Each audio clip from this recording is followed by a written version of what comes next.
भगवान शंकराचा जन्म झालेला नाही, जगदंबेचा जन्म झालेला सांगितला. तिचे अनेक अवतार शास्त्रामध्ये सांगितले. देवी भागवत ऐकून बघा, 51 अवतार जगदंबेचे सांगितलेले आहे. म्हणून पार्वती मातेचा जन्म आहे, भगवान शंकराचा नाही. म्हणून पार्वतीला शास्त्रामध्ये म्हटलेलं आहे श्रद्धा. आणि श्रद्धा ही माणसाची नेहमी बदलत असते. तुम्ही बघा, ज्ञानेश्वरीमध्ये सांगितलं, जो माणूस एका देवाला भजतच नाही त्याला कधीच देव प्रसन्न होतच नाही.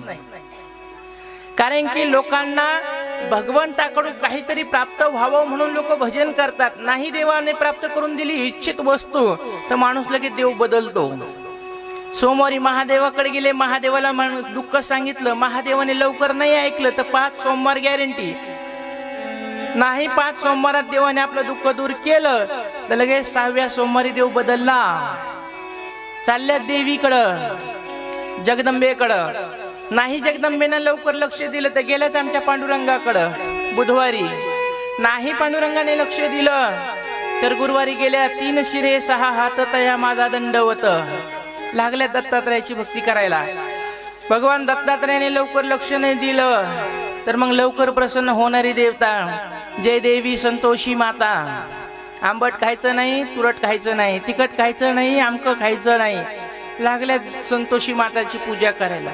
नाही संतोषी मातेचं व्रत पूर्ण झालं, तिने नाही लक्ष दिलं तर लागल्या शनिवारी शरण शरण हनुमंता तुम्हा आलो रामदूता. काय भक्तीच्या त्या वाटा आणि मज दावया सुभटा. नाहीच आमच्या हनुमंता संन्यासी माणूस, संत माणूस, गावाच्या बाहेर राहणारे निवांत. नाहीच हनुमंताने लक्ष दिलं तर चालल्याच आमच्या खंडोबाकडे. येळकोट येळकोट जय मल्हार. है की नाही? वार बदलला की ज्याचा देव बदलतो त्याला भक्त म्हणत नसतात. मग भक्त व्हायचा असेल ना तर तुम्हाला अनन्य होऊन एका देवाची सेवा करावी लागेल. अनन्य होऊन. तुम्ही मला सांगा, लग्न झाल्याच्या नंतर नवरी सासरी कोणासाठी जाते? झालेत ना सगळ्यांचे? सगळ्यांचे झाले. कोणासाठी जाते? एक नवरदेवासाठी, आपल्या नवऱ्यासाठी माहेर सोडती, सासरी जाते. मग आता इमानदारीनं सांगा, तिनं खरं सासरी कोणाची सेवा करायला पाहिजे? नवऱ्याचीच करणार. नवऱ्याची सेवा काय गरज आहे? सासूची सेवा करायची, सासऱ्याची, देराची, भायाची, नंदाची काहीच गरज नाही ना. जितक्या नवीन मुली असत्या मग त्यांना ताई किती सुंदर सांगायला लागल्यात ना, बरं झालं घरी गेलं की आम्ही आमचंच बघू. आता खरं कसं आहे, फक्त नवऱ्यासाठी ती जग सोडून आली, मग त्या नवऱ्याची सेवा करायला पाहिजे. पण तिला माहिती आहे, नुसतं नवऱ्याची सेवा केली, त्यालाच खाऊ पिऊ घातलं तर नवरा आपल्यावर प्रसन्न राहील का? राहील का? त्याच्या आई वडिलाला शिव्या दिल्या, देरा भावाला आपण कधी सेवा नाही केली तर मग तो प्रसन्न राहतो का? नाही. एकाची सेवा केली तर घरातले सगळे जसे प्रसन्न राहतात, पण ती एकट्यासाठी झालेली असते. म्हणून भक्ताने कधी पण आपला तो देव एक करून घेतला पाहिजे. आपुला तो एक देव करुणी घ्यावा. हे आपुला तो एक देव करुणी घ्यावा.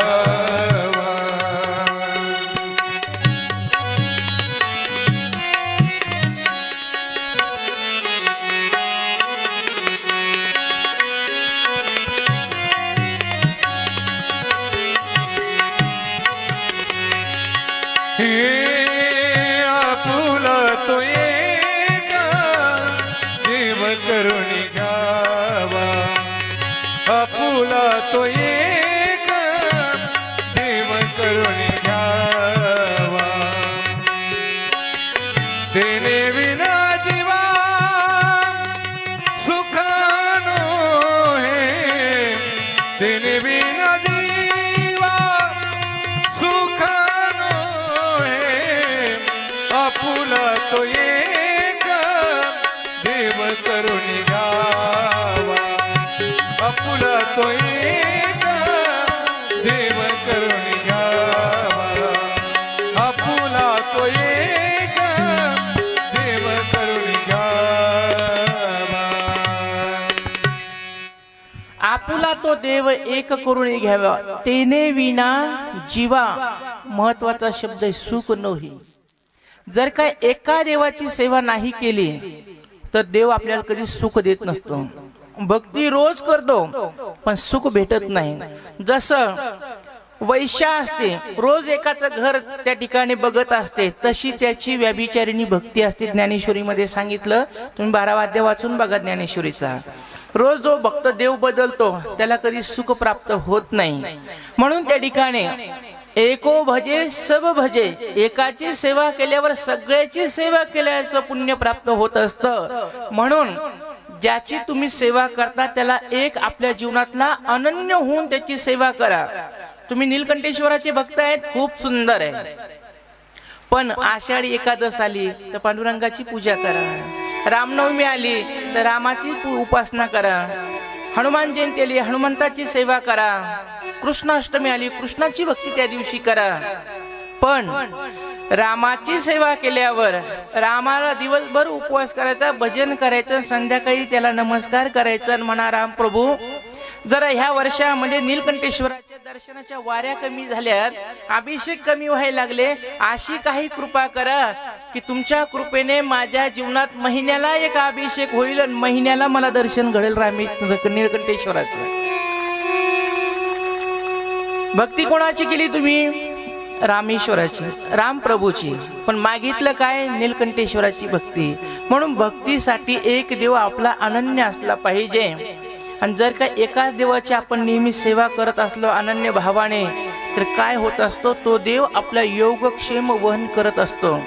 भगवान कृष्णाची उघड प्रतिज्ञा 9व्या अध्यायामध्ये, अनन्यास चिंतयन्तो माम ये जनाः परि उपासते तेषां नित्याभियुक्तानां योगक्षेम वहाम्यहम्. मग त्याची सेवा भगवान परमात्मा स्वतः करत असतो. म्हणून आपुला तो देव एक करून घ्यावा.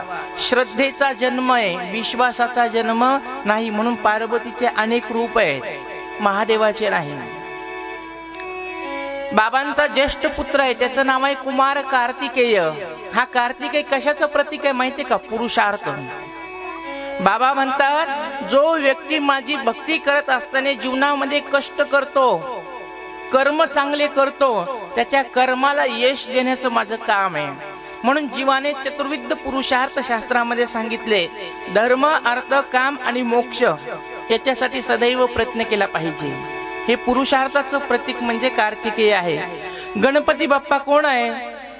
तर गणपती बाप्पा ही विवेक आहे, बुद्धीची देवता आहे. सार आसार, खरं खोटं हे ज्याला कळतं ना, आणि त्याच्यातून सार ग्रहित ज्याला करता येतं, त्याला सांगितलेलं आहे गणपती, विवेक. असा सुंदर भगवंताचा हा प्रपंच आहे. आणि काल गणपती बाप्पाचं लग्न झालं आणि सुंदर असा गृहस्थ आश्रमाला सुरुवात झाली. आता मला तुम्ही सांगा, लग्न किती प्रकारचे आहेत? लग्नाचे प्रकार किती आहेत? अरे मी तुम्हाला विचारायला लागले, लग्नाचे प्रकार किती आहेत?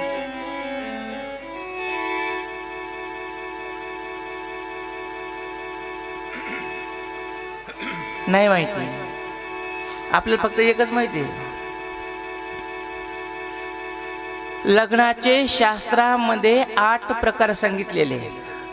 किती प्रकार आहेत? तुमच्या माहितीसाठी सांगायला लागले. मनुस्मृती ग्रंथामध्ये सांगितले लग्न हे 8 प्रकारचे असतात. सगळ्यात पहिला लग्न विवाह समारंभ असतो, त्याचा प्रकार सांगितला ब्राह्म्य विवाह. हा ब्राह्म्य विवाह इथं बसलेल्या तुमच्या सर्वांचा झालेला आहे. आई वडील जाणे, मुलगी बघणे, परत मुलाने जाणं, मुलगी बघून येणं, पास करून येऊन आई वडिलाला होकार देणं, आणि वडिलाने मग त्या ठिकाणी पत्रिका छापणं, सगळ्या लोकांना देणं, पाहुणे रावणे बोलवणं, सुंदर असं पाहुणे रावण्यांच्या साक्षीनं, ब्राह्मणाच्या साक्षीनं, अग्नीच्या साक्षीनं ज्या वधूच्या गळ्यामध्ये वरमाला घातली जाते, आणि लग्न लागल्याच्या नंतर एक होम केला जातो, आणि त्याच्यानंतर एक दान केलं जातं उदक धारेसहित. मुलाच्या हातात मुलीचा हात द्यायचा आणि वडिलांनी एक तांबाभर पाणी त्या हातावर टाकायचं, त्याला म्हणतात कन्यादान विधी. बरोबर आहे की नाही का? हे मी सांगू तुम्हाला आता. याला म्हणतात कन्यादान विधी आणि हा शास्त्रमान्य, देवमान्य आणि प्रजामान्य असणारा सर्वात श्रेष्ठ विवाह शास्त्रामध्ये सांगितलेला आहे. हा विवाह सर्वांना मान्य असतो आणि यांच्यापासून जी संतती उत्पन्न होणार असते ती देशाचं रक्षण करणारी, देशाची सेवा करणारी साधू संत अशा गृहस्थी लोकांच्या घरामध्ये देव सुद्धा अवतार घेत असतो.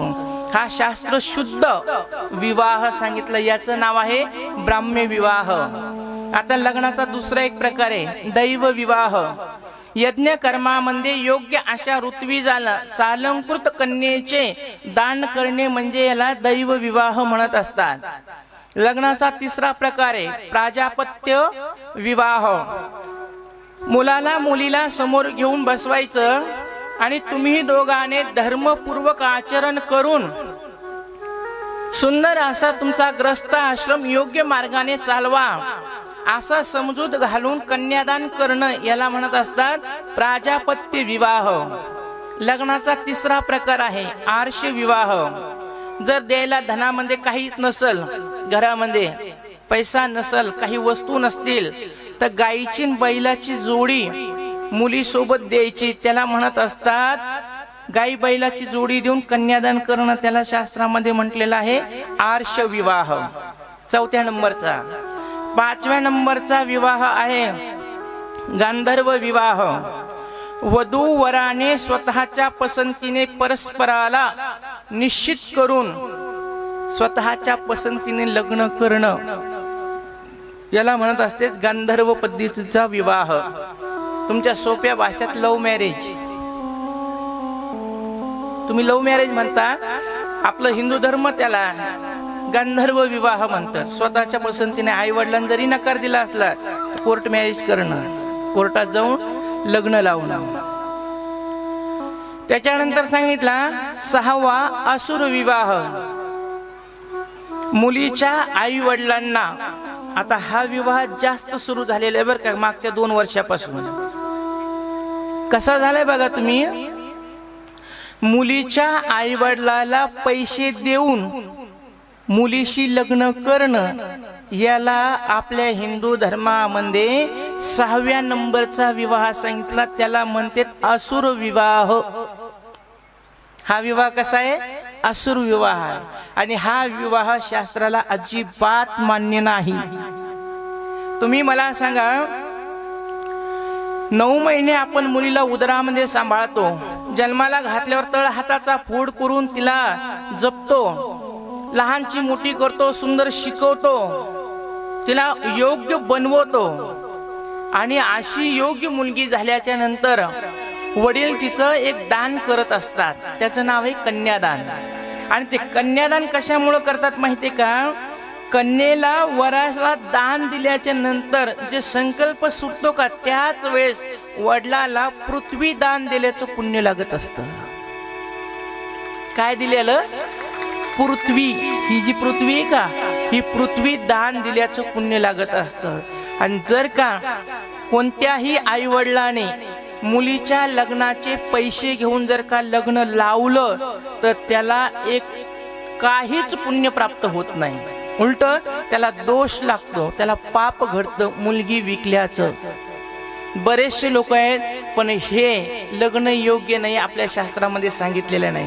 तुमची गरिबी आहे, तुमच्याकडे काहीच नाही, तुम्ही सरळ म्हणा की आम्ही तुम्हाला फक्त भाजीपोळी वरणपोळी करून खाऊ घालू बाबा, बाकीचं काही होणार नाही, मंडपात लग्न लावा नाही तर मंदिरात लग्न लावा, आम्ही आमची मुलगी देतो, पण मुलीचे पैसे घेऊ नका. पूर्वीच्या काळामध्ये जर का मुलीच्या घरी बाप जेवायला गेला ना, जेवला तर 100-50 रुपये देऊन यायचा. नको बाई, तुझ्या घरचं अन्न खाणं नको. ज्या वेळेस मुलीला मुलगा होईल का त्यावेळेस तिथून पुढे वडील तिच्या घरी जेवायचे. ही शास्त्र परंपरा भारताची होती. एवढा गौरवशाली भारत आपला होता, एवढा रीतिरिवाजाने चालणारा भारत देश होता. पण अलीकडच्या काळामध्ये पैशाचा एवढा लोभ लोकांना सुटला, स्वतःच्या मुली सुद्धा विकायला लागलेत लोक. हे लग्न नाही, मुलगी विकणं आहे. आपल्या डोळ्याने आपल्याला वाटत असताना आपण लग्न करतो, पण चंद्र सूर्य आपल्या साक्षीला आहे. तुम्हाला वाटत असेल आम्हाला बघणार कोणी नाही, पण ह्या जगामध्ये 2 सीसी कॅमेरे देवाने लावलेले, चंद्र आणि सूर्य, त्यांच्यापासून कोणीच वाचू शकत नाही, कोणीच लपून कर्म करू शकत नाही. म्हणून हा विवाह आर्ष विवाह सांगितलेला आहे. आर्ष विवाह हा शास्त्राला मान्य नाही. 7वा विवाह आहे. मुलाला मुलगी पसंत आहे, मुलीला मुलगा पसंत आहे, दोघांनी आपापल्या घरी बाजू मांडलेले आहे, आमचं दोघांची एकमेकांची पसंती आहे, आम्हाला सुंदर असं तुम्ही लग्नाला होकार द्या किंवा लग्न लावून द्या. आई वडिलाला पसंत नाही, आई वडील म्हणले नाही, आम्ही त्या मुलाला तुला देणार नाही. किंवा मुलावाले म्हणले नाही नाही, ती मुलगी आपल्या घरात आणायचीच नाही, हे योग्यच नाहीये. अशा वेळेस घरातली व्यक्ती बेसावध असताना पळून जाऊन लग्न करणं, याला शास्त्रामध्ये म्हणलेले पैशाच्य विवाह. पैशाच्य विवाह. आणि शेवटला सांगितलेला आहे 8वा विवाह राक्षस विवाह. हा थोडा विचित्र आहे. मुलगी पसंत आहे पण मुलीला मुलगा पसंत नाही, मुलीवाल्याला मुलाचं घर पसंत नाही, मुलगा पसंत नाही, पण मुलाने निश्चय केलेला आहे करीन तर ह्याच मुलीशी लग्न करीन, नाही तर लग्नच करणार नाही. आणि नाही देत म्हणल्यावर पण मुलीच्या घरी जाणं, त्या लोकांना हाणमार करणं, बळजबरीने मुलीला पळवून नेणं आणि बळजबरीने तिच्या गळ्यात मंगळसूत्र बांधणं, याला शास्त्रामध्ये म्हणलेले राक्षसी विवाह. हा विवाह पण योग्य नाही. बळजबरी कोणाच्या गळ्यात मंगळसूत्र बांधून त्याला आपली अर्धांगिनी बनवणं हे शास्त्रामध्ये सांगितलेलं नाही. हे 8 विवाह शास्त्रामध्ये सांगितले, पण याच्यातला सगळ्यात चांगला पवित्र सुंदर कोणता विवाह असेल तर त्याचं नाव आहे ब्राह्म्य विवाह. आणि तोच देव ब्राह्मण शास्त्र आणि प्रजेला मान्य आहे. म्हणून मुलीलाही माझी विनंती असेल की असं कधी कर्म करू नका, असं कधी वागू नका की आपल्या वागण्यामुळं आपल्या आई वडिलाला समाजात खाली बघायची वेळ येईल. एवढं जरी तुम्ही पाळलं तर तुम्हाला वेगळी पूजा करायची गरज पडणार नाही. आई वडिलाच्या इज्जतीचे रक्षण मुलगी जितकं करते तितका मुलगा करत नाही. म्हणून प्रत्येक घरामध्ये मुलगी पाहिजे. मुलगी म्हणजे त्या ठिकाणी घराचं इज्जत असते, घराची लाज असते. आणि त्या मुलीने जर का वडिलाच्या माघारी काही कृत्य केलं, पळून जाऊन लग्न केलं, तर वडिलाला खाली बघण्याशिवाय दुसरा कोणताच पर्याय राहत नाही. हे सुंदर 8 प्रकार लग्नाचे सांगितलेले आहे. म्हणून सगळ्यात श्रेष्ठ विवाह शास्त्राला मान्य आहे, तोच विवाह केला पाहिजे. काल त्या ठिकाणी सुंदर असणारा कार्तिक स्वामीने तारकासुराचा वध केला. आणि तारकासूर मारल्याच्या नंतर त्याचे 3 पुत्र होते. त्यांचं नाव आहे कमलाक्ष, तारकाक्ष आणि विद्युन्माली. या तिघांनी विचार केला की आमच्या वडिलाला मारलेला आहे, आमचे वडील मरण पावले नगर उद्ध्वंस झाल्यामुळे, तारकासूर मेल्यामुळे. मग ह्या 3 जणांनी विचार केला सगळ्यात लवकर प्रसन्न होणारी देवता कोणती आहे. 3 अभ्यास केला आणि विचार केला सगळ्यात लवकर प्रसन्न होणारी देवता एकच आहे, त्याचं नाव आहे ब्रह्मदेव. कारण की ब्रह्मदेवाचे कुठंच मंदिर नाही, ब्रह्मदेवाची पूजा कुठंच होत नाही. कारण की वेदार्थाचा अर्थ कन्या अभिलाषी. हा ब्रह्मदेवाने स्वतःच्या मुलीवर कुदृष्टी ठेवल्यामुळे माझ्या महादेवाने त्या ब्रह्मदेवाला शाप देऊन टाकला होता की तुझी पूजा या मृत्यू लोकात कुठंच होणार नाही, तुझं मंदिर सुद्धा कुठंच राहणार नाही. प्रजा नातम नातम प्रसमभिकम स्वाम दुहितरम. सुंदर असं महिम्नामध्ये वर्णन केलेलं आहे. म्हणून ब्रह्मदेवाचं मंदिर कुठंच नाही. या 3 भावंडाने सुंदर असणारं ब्रह्मदेवाचं अनुष्ठान केलं. एक 6 महिने ब्रह्मदेवाचं ध्यान केलं. आणि 6 महिने झाले की ब्रह्मदेवाने विचार केला कसे तरी 9 साल एवढे 3 जणच पावलेत, एरवी तर कोणी भजनच करत नाही, पण यायला जर का लवकर दर्शन नाही दिलं तर हे पण आपली भक्ती करायचं सोडून देतील, म्हणून यायला लवकर भेटावं. ब्रह्मदेव आले, त्या 3ही मुलासमोर उभे राहिले आणि 3 मुलांना समाधीतून उठवलं. सांगितलं बाळांनो, वरम गृही, तुम्हाला जे पाहिजे ते माझ्याकडे मागून घ्या, मी देण्यासाठी प्रसन्न आहे. त्या 3 मुलांनी समोर येऊन हात जोडले, नमस्कार केला. ब्रह्मदेवा, तुम्ही आमच्यावर प्रसन्न असाल तर आम्हाला जे पाहिजे ते द्याल ना. म्हणले हो, मागून घ्या, जे पाहिजे ते मागून घ्या. 3 मुलाने एका स्वरात सांगितलं, आम्हा 3 भावंडाला तुम्ही अमर करा. आम्हाला मरणाची भीती वाटते, आम्हाला अमर करा. ब्रह्मदेवाचा चेहरा पडला. ब्रह्मदेवाने खाली बघितलं आणि सांगितलं, मुलांनो, तुम्ही मला वरदान जे मागितलं ना, हे चुकीचं मागितलं. कारण की ज्याच्याकडे जी वस्तू असते त्याच्याकडे ते मागितलं पाहिजे. हे वरदान माझ्याकडे नाहीये आणि हे देण्याचा अधिकारी मी नाही, कारण की मलाच मरावं लागतं, मला सुद्धा मृत्यू येणार आहे. म्हणून बाळांनो, मी तुम्हाला अमर करू शकत नाही. आणि दुसरी गोष्ट, मी सृष्टीचा रचयिता आहे. मी सृष्टी निर्माण केली आणि या सृष्टीचा एक नियम आहे, उपजे ते नासे, नासे ते पुनरपी दिसे, हे घटिका यंत्र जैसे परिभ्रमेगा. या जगामध्ये ज्या गोष्टीचा जन्म झाला त्याचा अंत एक दिवस होत असतो. जन्म जिस दिन हुआ समझो,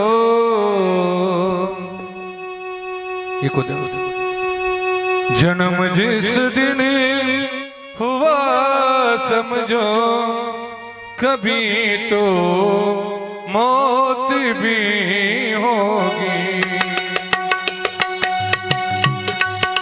जन्म जिस दिन हुआ समझो, जन्म जिस दिन हुआ समझो, कभी तो मौत भी होगी.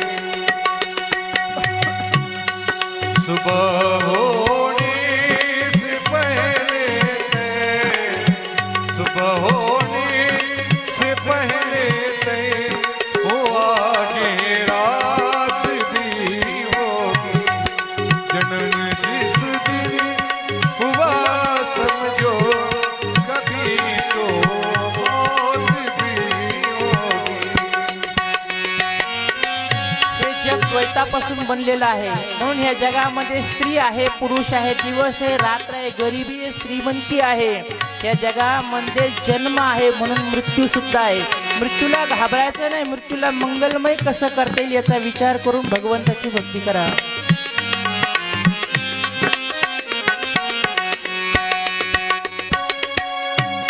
कभी शहनाई बजती है किसी के जन्म होने पर, कभी शहनाई बजती है किसी के जन्म होने पर, किसी के जन्म होने पर. कभी डोली उठेगी वो, कभी डोली उठेगी वो, आखिरी बारात भी. जन्म जिस दिन हुआ समझो, जन्म जिस दिन हुआ समझो, कभी तो